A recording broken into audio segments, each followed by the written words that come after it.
Merhabalar. Sizinle güzel bir motif yapımına başlıyorum. Çok güzel bir şalımız oldu ve motifimiz de hem çok güzel hem çok basit. 3 adet zincir çektik ve ortasına batıyorum. Burası bizim motifimizin en orta bölümü olacak. 12 tane sık iğne dolduruyorum.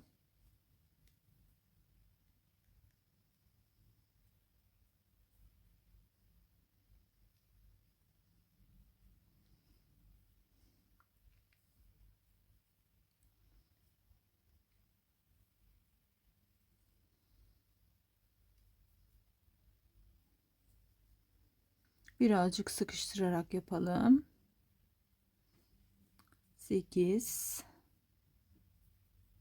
9 Sihirli halka da kullanabilirsiniz hanımlar ama bunda motiflerin ortası birazcık açık oluyor. Sihirli halkada sımsıkı yaptığımızda hiç delik kalmayabiliyor. Ben öyle istemiyorum. O yuva birazcık da tatlılık katıyor bu motifimize. Onun için 3 tane zincir çekip ortasını doldurduğumuzda 3 aşağı 5 yukarı bütün motiflerimiz aynı oluyor. Şimdi 2, 4, 6, 8, 10, 2 adet daha yapacağız.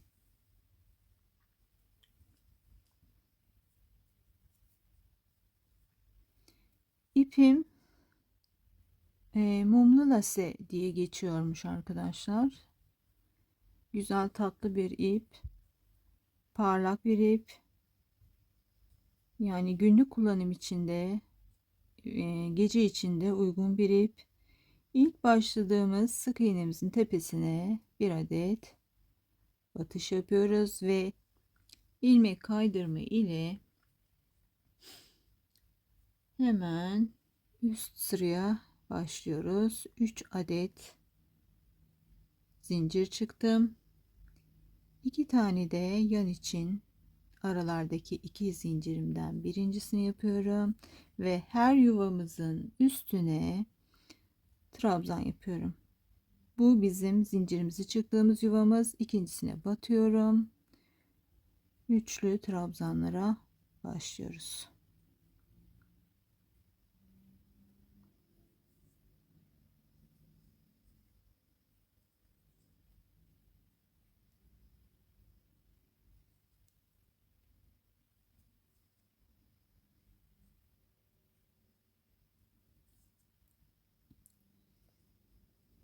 Tığım 3 numara arkadaşlar. 2,5 ya da 2 kullanmak istemedim. Aslında olabilirdi ama ben biraz daha örneğimin daha böyle motifimin bol bol olmasını istedim.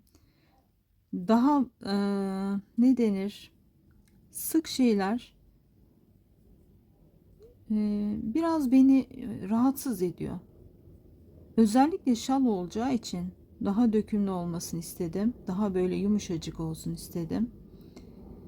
O yüzden 3 numara ile örüyorum.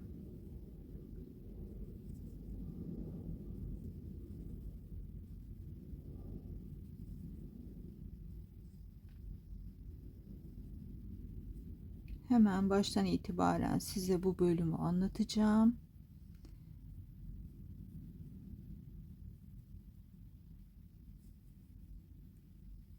Ve bir sonraki sıranın başında buluşacağız arkadaşlar. Hemen başlıyorum. 3 zincir. Ortadaki zincirimize 12 adet sık iğne dolduruyoruz. Ve 3 tane, 2 tane de yan için 5 tane zincirle yukarı çıkıyoruz. Her bir sık iğnemize 12 adet üçlü trabzan yapıyoruz. Aralara 2 zincir yapıyoruz ve bir üst sırada buluşmak üzere hemen bitirip geliyorum. Üçüncü sıramızdayız. Hemen 3 zincirle yukarı çıkıyorum.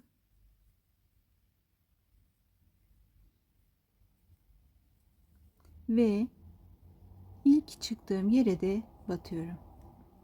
Yine üçlü trabzanlar yapacağız arkadaşlar. Bir tane trabzanların tepesine 3 tane de 2 zincirimizin içerisine trabzanlar yaparak bu sıramızı oluşturacağız.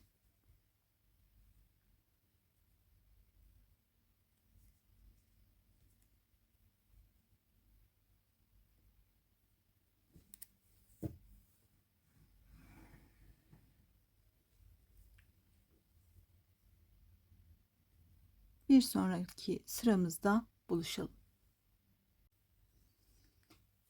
Ve tüm sıramızı dolandık. Her bir trabzanımızın tepesine bir tane, aradaki iki zincirimize 3 tane üçlü trabzan yaptık. Ve burada ilk yaptığımız trabzanımızın tepesine batıyoruz. Burada da yine 3 zincir trabzanımız için 2 tane de aradaki zincirler için 5 zincir yaparak yukarıya çıkıyoruz arkadaşlar. Bir tane atlıyoruz. İkinciye batıyoruz. Üçlü trabzanlar yapmaya devam ediyoruz. Bütün motifler boyunca tüm trabzanlarımız üçlü.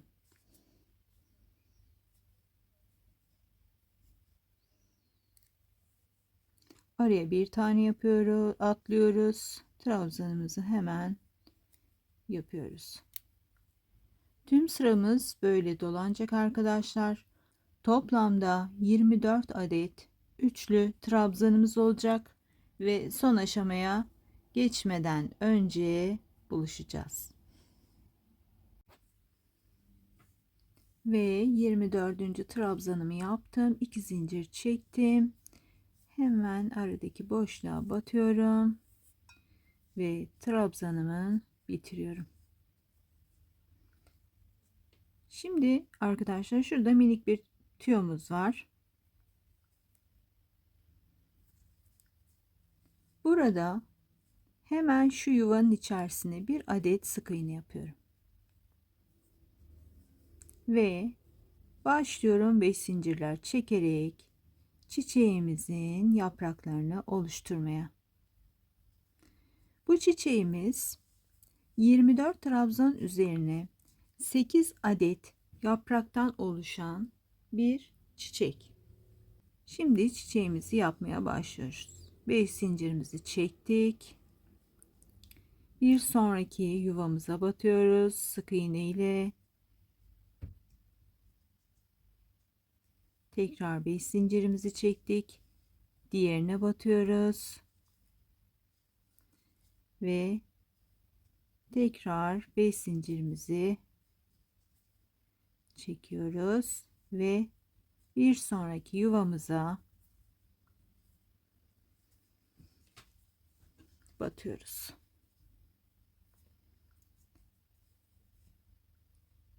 Ne yaptık? Şu trabzanlarımızı bitirdik. Bir tane sık iğne yaptık şuradaki boşluğumuza. 5 zincir, bir sonraki yuva, 5 zincir, bir sonraki yuva, 5 zincir, bir sonraki yuva. Şimdi bu yaprakları her birini tek tek oluşturacağımız için 5 zincirle yukarı çıkıyorum ve dönüyorum. Döndüm. Tüm bu yuvalarımıza 5 zincirlerle bağlanacağım.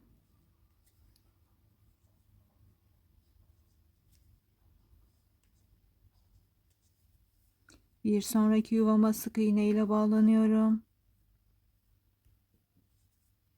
Tekrar 5 zincir.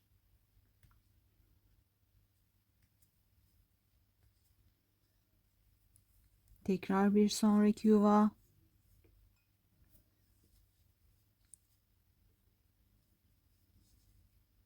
Ve 5 tane zincirle yukarı çıkıyorum. Ve geri dönüyorum. Şu yuvamızın içerisine hemen bağlanıyorum sık iğnem ile.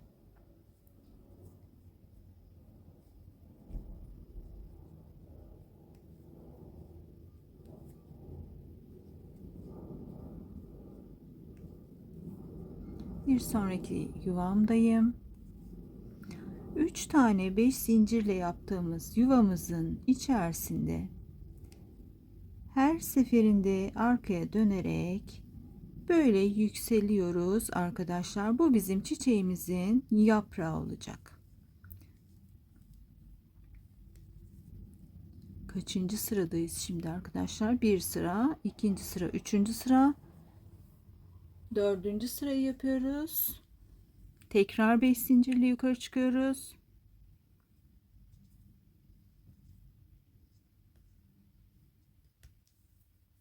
Dönüyoruz ve aynı işlemlere devam ediyoruz.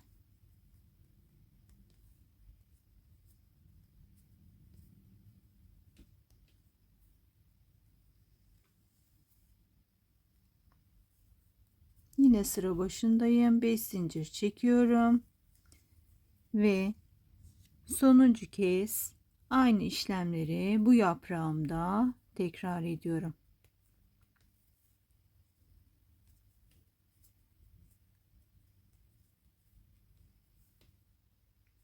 Bu yuvamıza battığımızda artık 5 zincir çekmiyoruz arkadaşlar. Ve geri de dönmüyoruz. 5. sıradayız. 5. sıradaki işlemimiz bitti. 2 zincirle aşağı ineceğiz. Önce şu yuvamıza batıyoruz. Sık iğnemiz ile 2 zincir battık yuvamıza. Tekrar 2 zincir.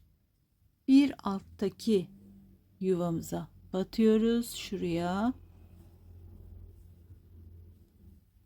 Tekrar 2 zincir çekiyorum. Ve şuradaki trabzanlarımızın yuvasına batıyorum.